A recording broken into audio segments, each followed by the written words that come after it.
is a thought a mind necessarily, or only after it is labeled or recognized as a thought? Well, for something to be anything, it has to be labeled as such. So a thought is considered to be a mind, because that's what we label it. A thought, we label that to be a mind. It's a type of consciousness, it's a type of mind. So there are thoughts and there are minds other than thoughts. Right? Like an eye consciousness perceiving an object directly, that's not a thought. It's just a direct perceiving. And then any thought, like it's like this, it's like that, that is actually a labeling mind, and it's a thought, and it only exists because it's also just labeled. More questions?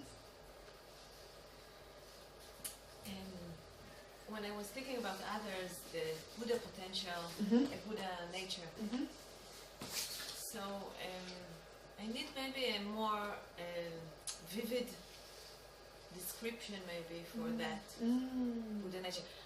They have potential, nice, and the emptiness of their mind, excellent. It's here. Yeah, but not emotional. Something, yeah. Sorry. Thank you. Yeah, that's just because initially we don't really feel, we don't really feel our own Buddha nature.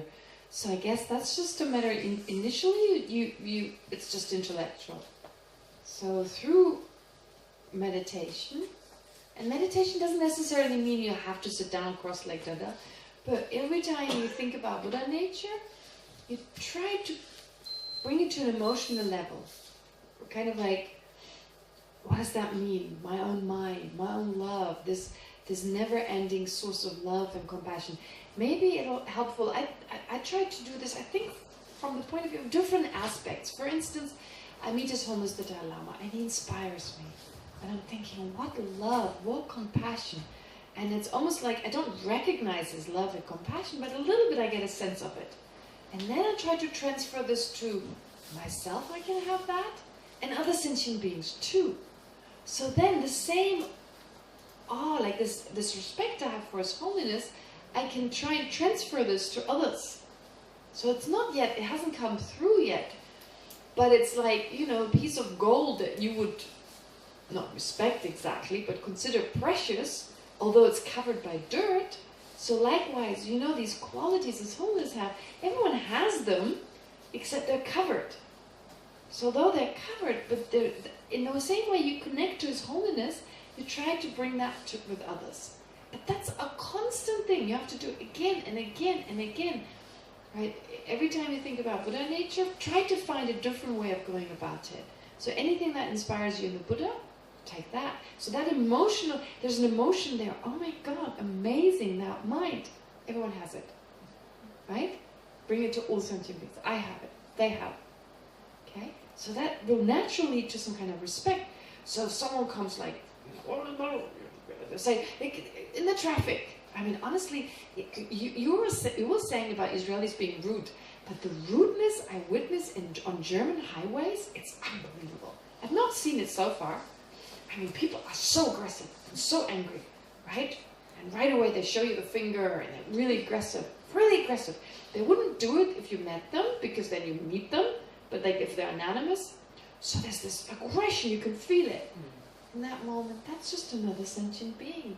A being who can become a Buddha, who will be a Buddha one day, who will bring a lot of happiness to other sentient beings. Just that person is not aware of it. It's just temporarily due to stress, due to narrow-minded pursuits, they're caught in that anger. And so instead of anger, there's a sense of compassion and there's a sense of respect, right? Without reacting. So this we have to train with everyone we meet. Our natural reaction to people, there's like a space in the mind that allows yourself to go, no, wait a minute, there's another Buddha nature being, there's another potential Buddha, right? And instead of reacting, and you can still be active. If they bump into your car, you call the police, it's not okay, they harm themselves. Don't let them get away with being selfish and so forth. But that doesn't mean you act with hatred and just look at them, oh, this idiot, right? And just put away. No. So they have a natural respect for others, a healthy respect. Not a flattery or you wanting them to like you, or who cares what they think about you, right? But in the end, it's important to have that healthy respect. Does that make sense? Yes. Yes. I thought about that. Correct me if I'm wrong. I thought about that evolving Buddha nature is the realization of the Lamrim, for example. Or at least thinking about the Lamrim, about all the precious human rebirths and the karma and things. Isn't it evolving Buddha nature all the way to Buddha? No, but evolving Buddha nature is consciousness, mental consciousness, and the potential. But the Lamrim is not evolving consciousness. None of the subjects are... No, but when you practice those subjects, they're not a way of evolving the Buddha? Oh, that's a different question. Like, that's what I mean. Your consciousness, the meditating consciousness, that meditates on the Lamrim, yeah, it's basically evolving. But it's evolving, whatever you do, it's evolving consciousness. I mean, actually evolving, it's called evolving Buddha nature just because it has the potential to evolve. But of course, actively meditating on the Lamrim, you're actively evolving. It's actually changing. It's changing the direction towards Buddhahood because you're applying the antidotes to that which stands in the way to Buddhahood. So yes, in answer to your question, although any mental consciousness is evolving Buddha nature, but you start the process of evolving when you start to meditate, when you start to move towards enlightenment. I thought that I read somewhere here that evolving Buddha nature is the potential to attain realizations, which leads to Buddhahood. So I thought it's all the realizations apart from emptiness, because it has another category. All the realizations other than emptiness. Emptiness is not a realization. Seeing directly, it's not when I tell it's you attainment. It's an attainment. Seeing emptiness and emptiness are not the same. Realizing emptiness is an attainment. Emptiness is not an attainment. No, I mean a part of realizing emptiness. It's the realization of emptiness, that is not naturally abiding Buddha nature. No. Right? I mean... The potential to do it. No. Evolving Buddha nature is not just the potential, it is mental consciousness itself. Both. Mental consciousness itself and the potential to become a Buddha are both evolving Buddha nature. The emptiness of the mental consciousness, that is naturally abiding Buddha nature, realizing the emptiness is evolving Buddha nature. Okay, the mind that realizes. So attaining, so my conclusion was wrong, but it said here that it's the potential to attain realizations. And then I thought about the same question. Does it mean only attaining realizations, or every understanding that I have a lot, like when I practice Lamrim and have a practice generosity, or only when I get to the perfection on the Bodhisattva path? What does it mean? Every step on the way, it's actualizing the potential to a certain degree? I don't understand your question. When I practice the spiritual path, I try to develop generosity. Are you asking what is evolving Buddha nature? Yes, what does it mean? What does it signify? What kind of things we should Even have? your anger is evolving Buddha nature. When you work in it, or even as an anger? Anger is evolving Buddha nature. Why is it evolving Buddha nature? Because it's a mental consciousness. Attachment is evolving Buddha nature. Why? Because it's a mental consciousness. Whatever is a mental consciousness is evolving Buddha nature. Of course. Why? Because I saw that evolving. I saw that evolving. Wait. I thought evolving. This is where both of you misunderstand. No, I thought that evolving Buddha nature is going to Buddha. Don't get caught up in the words. I'm not putting the word. You are. Okay. You're thinking that because it's called evolving Buddha nature, it must be something that is evolving and taking you closer. Yes. That is getting caught up in the word. Any mental consciousness is called evolving Buddha nature because it has the potential, even that anger, has the potential to transform into a mind of a Buddha. Every sentient being that have whatever is evolving Buddha nature. Not whatever. A nose is not evolving Buddha nature. Sorry? A nose, not whatever. No. Any mental consciousness. Every mental consciousness, every sentient being has is evolving. Whatever is a mental consciousness in the continuum of a sentient being is necessarily evolving Buddha Yes, nature. it's written here very specifically. It says here that evolving Buddha nature refers to one sentient being's mental consciousness itself. Yeah, mental Or consciousness. The Or potential. so therefore, any mental consciousness in the continuum of a sentient being is evolving Buddha nature.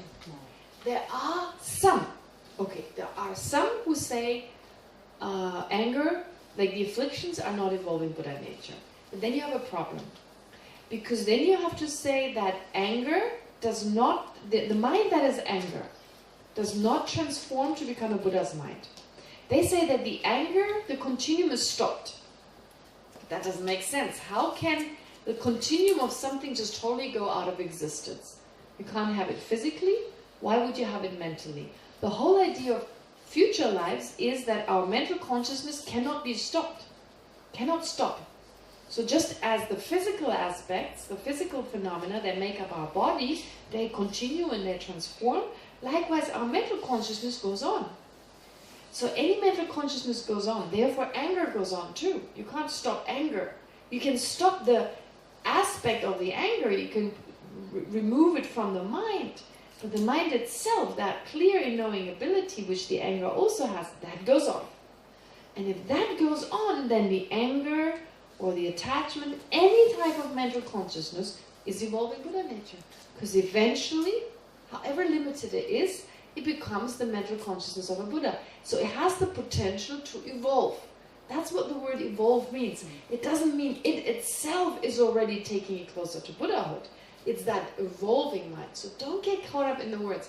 I mean, I'm saying it in a way. I mean, actually, we all do this. It's natural. We don't understand it. We look at the word first. But it's more important to just look at it as a name, understand the meaning, and then you understand it's only called evolving because it has the potential to evolve. Any mental consciousness. Why do I have Buddha nature now? If I have anger now, I'm just angry. If according to you, evolving Buddha nature cannot be anger, then I don't have Buddha nature right now. Because right now I'm only angry. Maybe I misunderstood something, seriously, in all the teaching today, yesterday and the day before yesterday. Yeah. Well, I saw the Buddha nature and the abiding and the evolving, they awaken in one point and then you start going the road.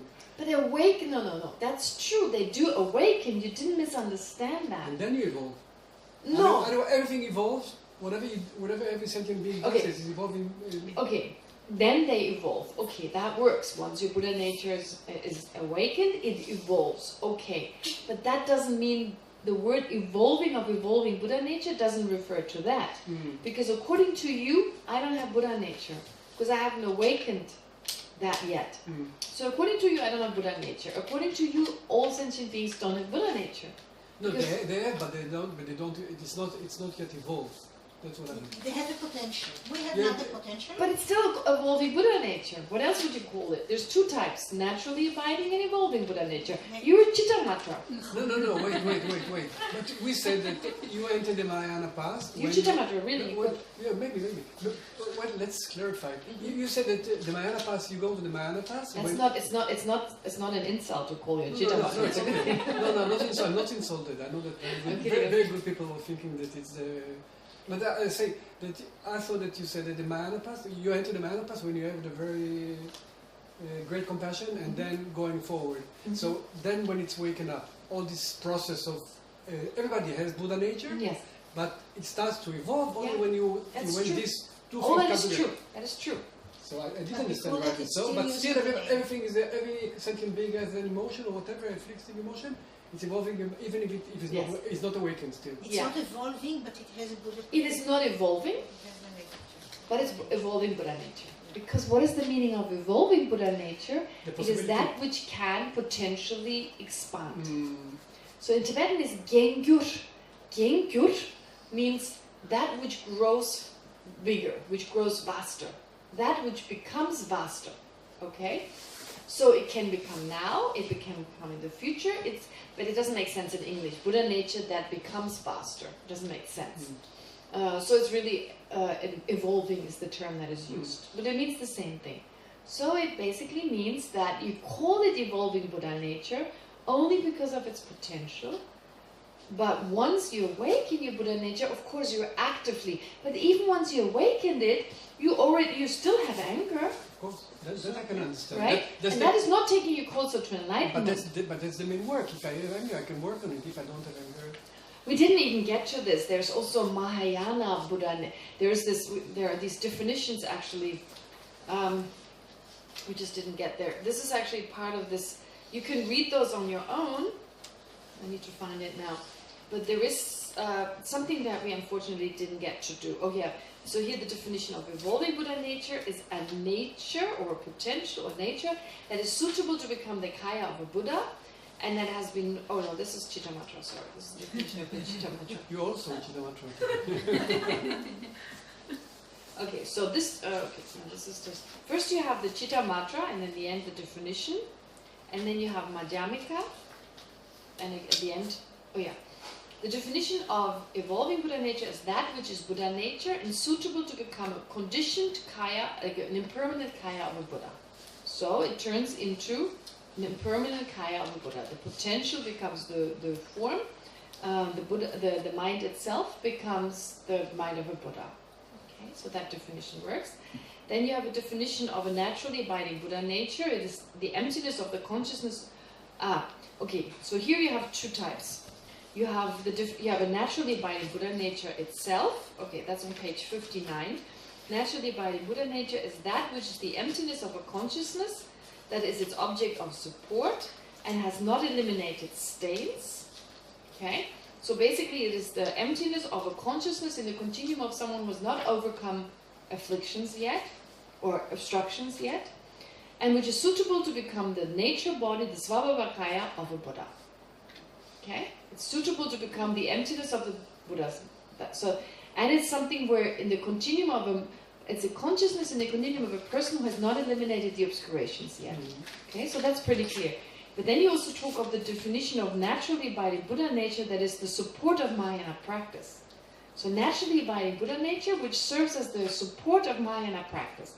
This means the emptiness of a consciousness of a bodhisattva. That is its object of support. So the emptiness is the object, is the support of the bodhisattva. It's the support of the bodhisattva. It supports the bodhisattva because understanding it, it takes him closer. And it serves as the support basis of Mahayana practice. So basically it's kind of saying that the bodhisattva is that which is supported by the emptiness, which serves as the support of Mahayana practice. Okay? So here you can say that the Buddha, that the naturally abiding Buddha nature here in this case is specifically the emptiness of consciousness of a bodhisattva. Okay? But it doesn't talk about evolving Buddha nature being special, right? Once you have a bodhisattva, it's awakened, yes, but your mental consciousness is not necessarily evolving. Not all your mental consciousnesses are evolving. So that part is not explained. Naturally abiding Buddha nature is described slightly in a special way. But just saying that once you're a bodhisattva, you utilize your own emptiness, you use that as your object of meditation, it becomes a special support for your practice. But that's pretty obvious, that makes sense. However, it's not that once you have awakened your Buddha nature, that all your mental consciousnesses are evolving. Of course not. Right? So only the path consciousnesses, they evolve. But that's just a fact, and you don't give it a special name. You don't call it evolving versus the others. It's just all evolving Buddha nature because it's a mental consciousness. Does that make sense? Yeah. Yeah. Completely. Yeah. So I'm glad you bring it up because I didn't realize there was that misunderstanding. Yeah. So I understand our need to look at the word and interpret it in the way we understand the word. But that's important, and we are reminded of this again and again. In the text, it also tells us it's just the name. Don't get caught up in the name. So everyone does it, and Tibetans definitely have done it. Indians have done it because we're again and again reminded. It's just the name. So evolving Buddha nature doesn't mean it itself evolves. It has the potential to change. That's what it means, right? Does that make sense? Yeah. Okay.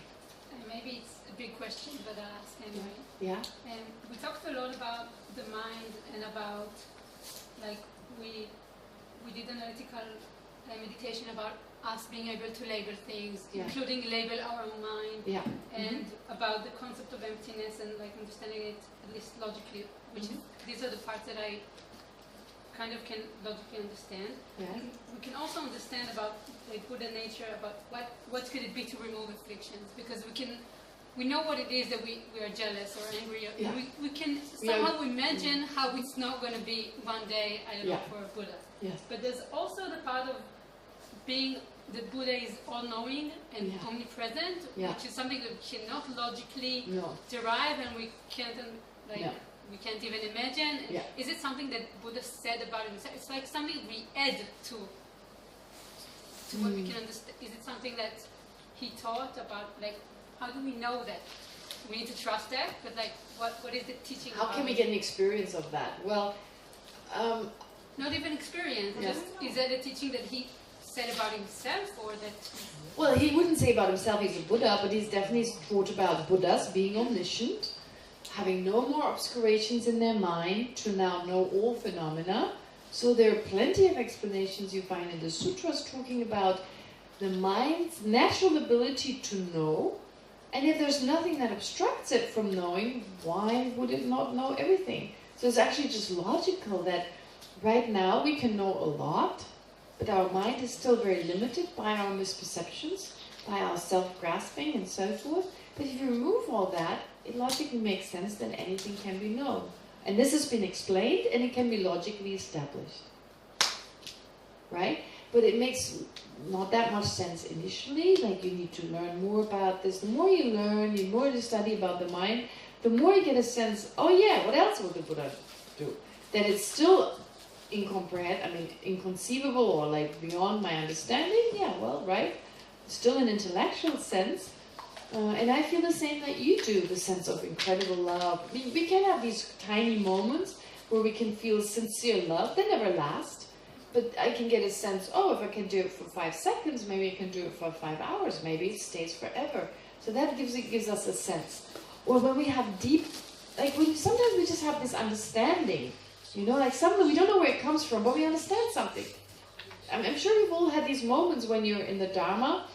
It's like suddenly things make sense, and you just know, right? Certain things, however little they are. So it's like, where does that come from?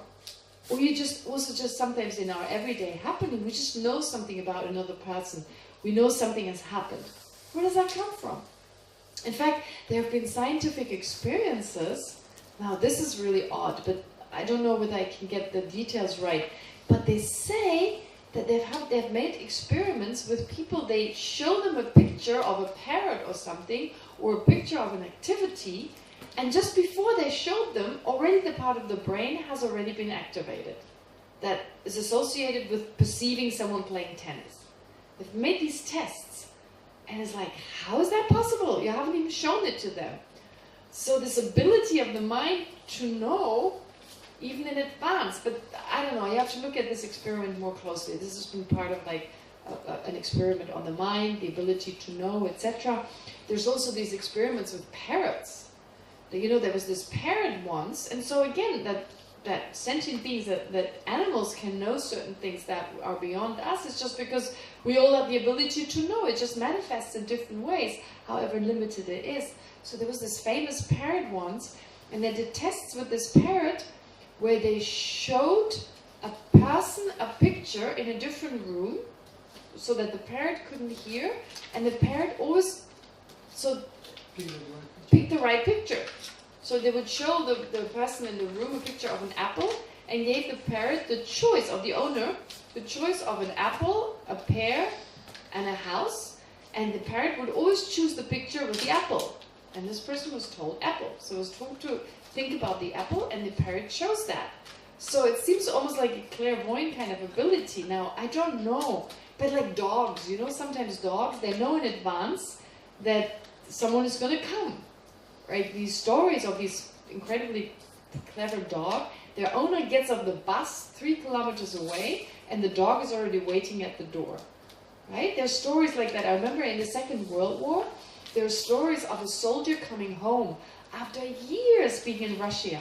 And a few days before the soldier comes home, the dog is going berserk, right? A few days. I'm not saying he smells him from a few miles away. Okay, I can get that. But a few days before, the dog is getting really nervous. The dog is like going around the chair where the father used to sit on. You know, these things you hear, and it's just a neighbor tells the story. It's like, it just happened. So we're possibly even animals have the ability to know certain things we don't know, right? So the point is here, we all have the ability to know, and we understand what we do know. Sometimes we just have these insights. So we have this intuitive knowledge anyway that we usually don't get in touch with. So if you think you expand this to like nothing being in the way of that, that's omniscience, nothing more. Right? So then you think about it more and more, it makes total sense. And you have that knowledge. It's just more and more knowledge. I mean, deeper and deeper understanding, less and less obscurations, and then you just know another person's mind. And I mean, what sounds scary to us, if someone knows my mind, whoa. But if this person sincerely wants to help me, they don't care I have all this anger, and I know exactly what is best for me. Just think of it, how beautiful it would be, besides the fact that it's possible, or besides getting a sense it's possible, how wonderful it would be. Because I take, sometimes someone has a problem and they want us to give them advice, and we just don't know what to say. We give them some vague advice, hoping that it helps them. But imagine you can tell them exactly what they need to hear. They're okay. Their mind is at ease. They know how to go about it. Or maybe their mind is not at ease. They feel terrible, but it's the best thing they could be told. Short-term pain, but long-term benefit. Wouldn't that be lovely? Right? So that's kind of the promise of a Buddha. That's how the Buddha is effective. Now I need to tell you, it's 5 minutes past 5. If you need to go, you can go. Maybe You need to. Okay. So it's 5 minutes after 5. It's okay? Okay, no free will? She can leave. She can leave this. Well, it's good to, that maybe may encourage you to inquire further, maybe read about it, leave that question and find a way to answer it yourself. That can be more. Come to Monash. No, we're not doing. Okay, all right. I'm not advertising. So anyway, let's dedicate. Let's spend those last moments, a few more moments at least.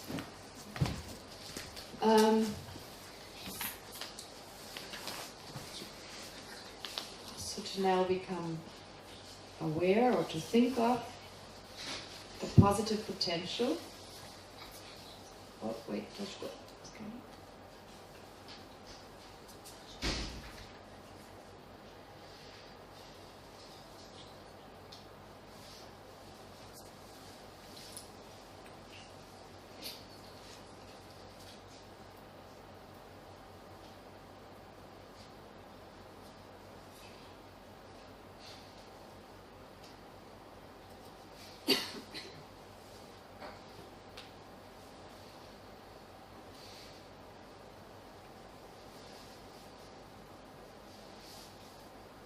Okay, let's now think of the positive potential,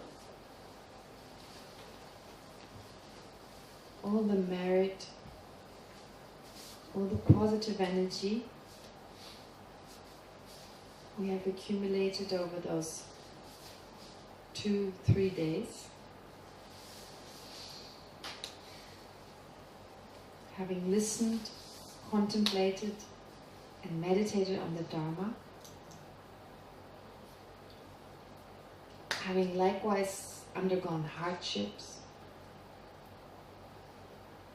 removed ourselves from our comfort zone, being at home,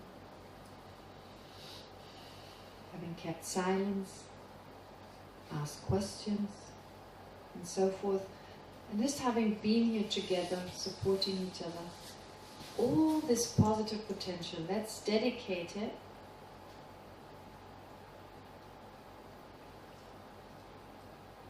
towards our continuous ability, our continuous effort to actualizing our Buddha nature, to developing our love, compassion, and wisdom.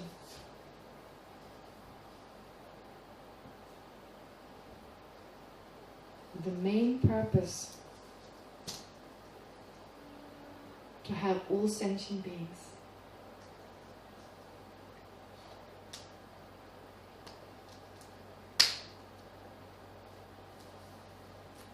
So with this motivation, may I become a fully enlightened Buddha. To be of the greatest benefit to myself and all other living beings.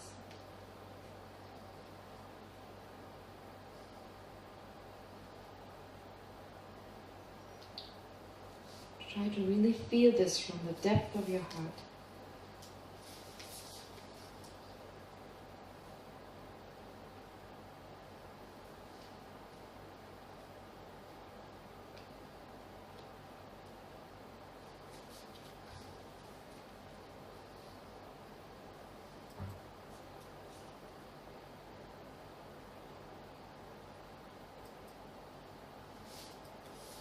So while holding this in our mind, let's recite the dedication prayers together. Page 21, Shantideva's dedication. Shantideva's dedication prayer. לכל בעלי התודעה, כל הסובלים בגופם ובנפשם, בזכות הורדם של שמחה, בזכות חסד ושל זמרה.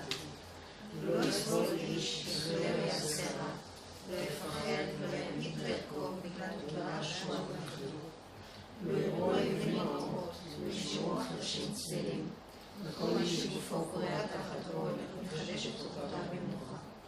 לא ישיגו הערומים מלבוש, והרעבים מזון, לא ימצאו עצמאים מים, משקה יושב ויקונו. לא יזכו הגלים בשפע, שהשפעה בשר ותמול שמחה. לא יהיו למיואשים תקווה, ראש מנהיג ורווחה. לא ירדו הגשמים בעיתם, ולא היבולים מצויים בשפע. לא יועילו התרופות והתפילות והנתיבות כשכר בדורי.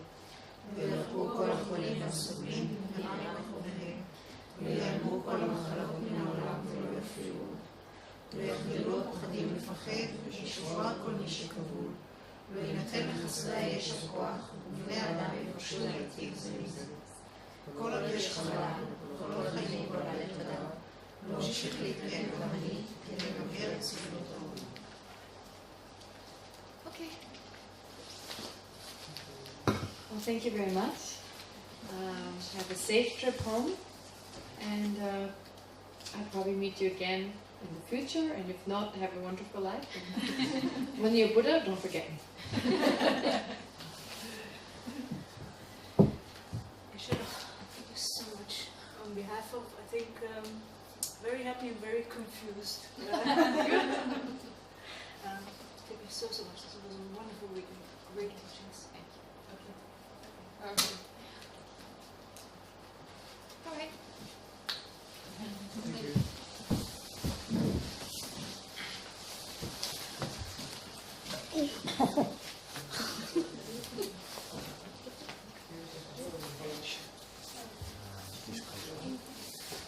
This goes home. This stays here.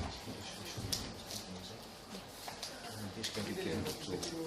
Chippy, I like Chippy and charges too much.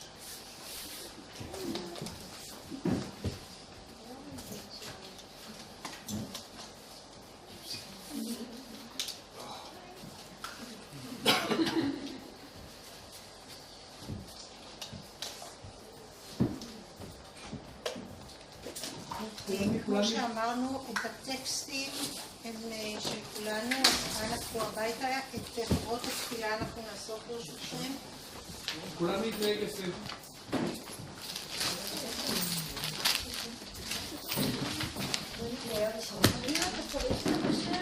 כן.